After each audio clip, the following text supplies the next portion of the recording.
ایک ماں نے اپنے بچپن کے معصوم فرزند کو ایک ٹوکری میں رکھ کر دریا میں بہا دیا۔ کیا آپ سوچ سکتے ہیں یہ ماں کیسے اتنا بڑا صبر کر سکتی تھی؟ اس ماں کا نام قرآن میں نہیں لکھا، لیکن اس کا یقین آج بھی دنیا کے لیے مثال ہے۔ یہ کہانی ہے حضرت موسیٰ علیہ السلام کی۔ حضرت موسیٰ علیہ السلام بنی اسرائیل میں پیدا ہوئے۔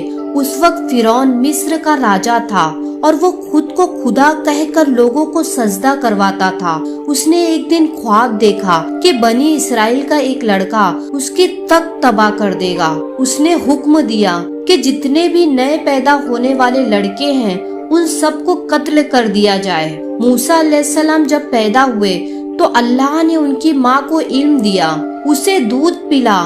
جب تجھے ان کی جان کا خوف ہو تو اسے دریا میں ڈال دے، غم نہ کرنا اور نہ ڈرنا، ہم تجھے اسے واپس ملوائیں گے۔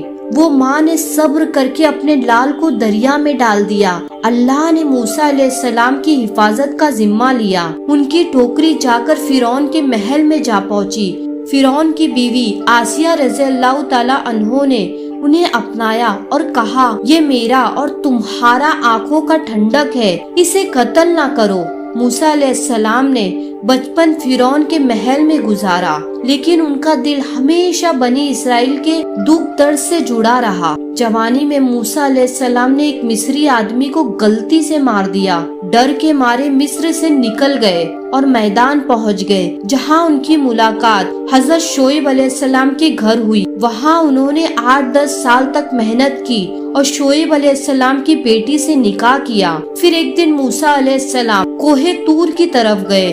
وہاں ان کو اللہ کا پیغام ملا، میں ہی اللہ ہوں، میرے سوا کوئی معبود نہیں ہے۔ اللہ نے انہیں فرعون کے پاس پیغام لے کر بھیجا کہ وہ بنی اسرائیل کو آزادی دے۔ موسیٰ علیہ السلام نے فرعون کو اللہ کا پیغام دیا۔ فرعون نے مذاق بنایا اور جادو کرنے والوں کو بلا کر موسیٰ علیہ السلام کا امتحان لیا۔ جب موسیٰ علیہ السلام نے اپنی لاٹھی زمین پر پھینکا، وہ عجیب سا اژدہا بن گیا اور سب جادو نگل گیا۔ وہ لوگوں کے جادوگر سجدے میں گر گئے اور کہنے لگے، ہم ہارون اور موسیٰ کے رب پر ایمان لائے۔ آخر کار فرعون نے بنی اسرائیل کا پیچھا کیا۔ موسیٰ علیہ السلام اور ان کی قوم دریا کے سامنے کھڑی تھی۔ لوگ گھبرا گئے، مگر موسیٰ علیہ السلام نے کہا، میرا رب میرے ساتھ ہے، وہ ضرور راستہ نکالے گا۔ اللہ نے دریا کو 2 حصوں میں بانٹ دیا۔ موسیٰ علیہ السلام نے اپنی قوم کے ساتھ گزرنا شروع کیا، اور جب فرعون نے پیچھا کیا تو اللہ نے دریا کو واپس ملا دیا۔ فرعون اور اس کا لشکر خاک ہو گیا۔ موسیٰ علیہ السلام کی کہانی ہمیں توکل، صبر، ایمان اور حق کے لیے کھڑے ہونے کا پیغام دیتی ہے۔ جب اللہ پر یقین ہوتا ہے تو دریا میں بھی راستہ بن جاتا ہے۔ زندگی کے دریا میں جب بھی فرعون جیسے مشکلات آئے تو موسیٰ علیہ السلام کی ماں کی طرح یقین رکھنا اور موسیٰ علیہ السلام کی طرح حوصلہ، کیونکہ جب اللہ ساتھ ہو تو ہر دریا 2 حصوں میں بانٹ دیا جاتا ہے۔